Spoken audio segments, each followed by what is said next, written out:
নমস্কার, আমি হৃদয় সাতগিছিয়া থেকে বর্ধমান ওয়েস্ট বেঙ্গল।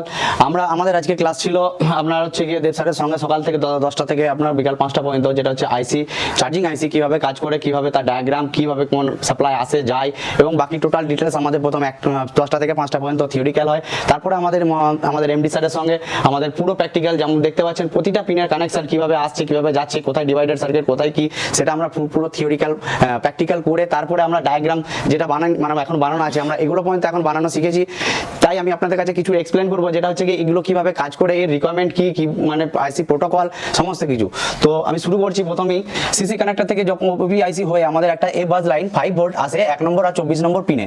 24 নম্বর পিনে আসার সাথে সাথে আইসি আমাদের কনফার্মেশন দেয় 23 নম্বর পিনে একটা ক্যাপাসিটরের উপরে 5 ভোল্ট, যেটাতে আমরা সিওর হয় যে চার্জিং এ bus voltage VBUS voltage in হয়েছে। যখনই ইন হবে তখনই আমাদের পাওয়ার সেল পিএসএল 5 ভোল্ট এখান থেকে আউটপুট হবে এবং সোজা বেরিয়ে চলে যাবে 10K রেজিস্টার হয়ে সোজা আপনার রিজেন্ট পিনে, যেটা হচ্ছে 22 নম্বর পিনে আসে। এখান থেকে বেরিয়ে আবার চলে যাবে সোজা এসে 5 ভোল্ট এসে ঢুকবে ডিভাইডেড সার্কিট ভায়া 11 নম্বর পিনে, যেটা আইসি রিকোয়ারমেন্ট অনুযায়ী এখানে আসছে 5 ভোল্ট, দেখুন কিন্তু হয়ে যাচ্ছে এখানে 2.5 ভোল্ট। এটা হচ্ছে ডিভাইডার সার্কিটের কাজ।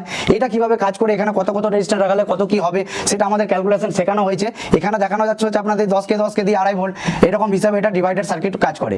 তো এগুলো পর্যন্ত আমাদেরকে শেখানো হয়। 11 নম্বর পিনে আমার থার্মাল সেন্স, যেটা হচ্ছে কি আপনার হিট টেম্পারেচার যেটা সেন্স করে, তাতে 2.5 ভোল্ট আসার সঙ্গে সঙ্গে আইসি আপনার সুইচিং করে। আইসি যখনই সুইচিং করে তখনই 19 আর 20 নম্বর পিন থেকে ভিপিএইচ মানে 4 ভোল্ট বেরিয়ে যায়, সুইচ কয়েল হয়ে আমাদের ভিপিএইচ ভোল্টেজ আসে। যে ভিপিএইচ ভোল্টেজ বাকি others total power section, light section, display section, বাকি অল আদার্স সেকশনে চলে যায়। চলে যাওয়ার সাথে সাথে ঘুরে এসে আবার আমাদের আইসিতে ঢোকে, যেটা দেখতে পাচ্ছেন 15 নম্বর 16 নম্বর পিনে বিশেষ নামে। যখনই আইসিতে ঢোকার সাথে সাথে আমাদের একটা বুট কনফার্মেশন দেয়, যেটা হচ্ছে বুট ক্যাপাসিটরের উপরে 8 ভোল্ট শো করে। যখনই আপনার এটা শো করার সাথে সাথে আমাদের কি হয়, আইসি শুধু তো রিকোয়ারমেন্টে চলে না, তার সঙ্গে প্রোটোকলও লাগে। যেমন প্রোটোকল হচ্ছে 1 নম্বর পাওয়ার 3 নম্বর ইয়েতে 1.8 ভোল্ট আসে পাওয়ার গুড নামে একটি, যেটা আসে পাওয়ার আইসি থেকে। যখন আপনি চার্জিং কানেকশন করেন ফোনের মধ্যে, সেটা তখন ডিটেকশন হয় যে হ্যাঁ চার্জার লাগানো হয়েছে। যখনই এখানে চার্জার লাগাবেন তখনই এই প্রিন্টার আপনার 00 মানে গ্রাউন্ড হয়ে যাবে এবং শো করবে চার্জার ডিটেকশন হয়েছে, মানে চার্জার লাগানো হয়েছে। ওটা হয়ে যাওয়ার পর আমাদের আইসি প্রোটোকল অনুযায়ী আসবে আপনার সিপিইউ থেকে বাকি 3টে লাইন এসএলসি, 5 নম্বর পিন, 6 নম্বর এসডিএ এবং 7 নম্বর আইএনটি, যেটা হচ্ছে ইন্টারাপ্টার লাইন।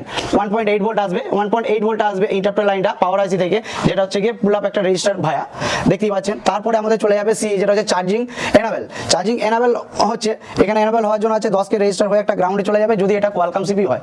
আর যদি এটা এমটেকে সিপিইউ এর মধ্যে লাগানো থাকে, তাহলে চার্জিং এনাবেলটা সোজাসুজি চলে যাবে এমটেকে সিপিইউ এর মধ্যে, যেখানে জিআর থাকবে আপনার 800 নিচে, 800 উপরে নয় 800 নিচে। এটা হয়ে যাওয়ার পর আমাদের আপনার করছে 12 নম্বর পিন থেকে পাওয়ার কি ভোল্টেজ, যেটা ফোন অন করতে লাগে জানাই আপনারা, সেটা আউটপুট হবে 10K রেজিস্টার ভায়া হয়ে পাওয়ার কি সুইচে চলে যাবে। যখনই এই টোটাল সার্কিট কমপ্লিট হয়ে যাওয়ার পর আপনার পড়ে থাকলো গ্রাউন্ড পেয়ে যাওয়ার সাথে সাথে চার্জিং আউটপুট বার করবে। আউটপুট বার করা মানে ব্যাটারি ব্যাটে, যেটা হচ্ছে ব্যাটারি কানেক্টরে আপনার ভোল্টেজ চলে আসবে। ভোল্টেজটা আসবে কিভাবে বুঝবেন, যদি মিডিয়াটেক সিপিইউ হয় তাহলে আপনি ব্যাটারি ছাড়া এখানে পাবেন আপনি 4.2 ভোল্ট, আর যদি কোয়ালকম সিপিইউ হয় তাহলে এখানে ব্যাটারি লাগানোর পর পাবেন আপনার হচ্ছে কি 4.2 ভোল্ট।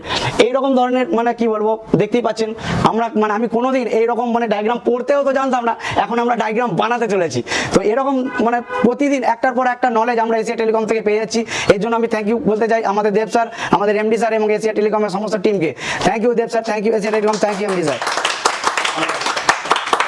तो अगर आप मुझसे पढ़ना चाहते हैं और मेरे पास आ नहीं पा रहे हैं, या आप सिर्फ हार्डवेयर पढ़ना चाहते हैं और आप चाहते हैं कि एक अच्छा नेटवर्क सेक्शन, अच्छा डेट सेक्शन आपको मिले, और मेरी लाइव क्लासेस में बैठना चाहते हैं 8-8 घंटे 7-8 घंटे की मेरी लाइव क्लासेस में, आप घर पे बैठ के पढ़ना चाहते हैं, बट ऐसा ऑनलाइन नहीं कि 8 बजे मैं आ जाऊँ और आप आ जाए। आप एक वीडियो कोर्स चाहते हैं, आप चाहते हैं कि आप एनी टाइम जब भी आपको मूड करे आप इसको पढ़ लें, तो आप मेरा ये कोर्स परचेस कर लीजिए, मास्टर एंड्रॉइड कोर्स। ठीक है, अब इसकी कीमत 15,000 रुपए है और ये सिर्फ हार्डवेयर है। आपको इसके अंदर आप दे सकते हैं फुल एचडी वीडियो मिलेंगे मेरी क्लासेस के, जैसे मैं आपको एक क्लास में दिखा देता हूँ, डेट हो गया, बूट सुकेस हो गए, यहाँ पर सीपीयू वाइज डिटेलिंग हो गई है, नेटवर्क सेक्शन हो गया, या फिर और बहुत सारी चीजें यहाँ पर हमने डाली हुई हैं, आप इसमें जाके देख लीजिएगा। अब आपने जैसे फॉर एग्जांपल मैं एक आपको यहाँ से दिखाता हूँ, और मैं अपनी क्लासेस की अपडेट करूंगा, ये देखिए।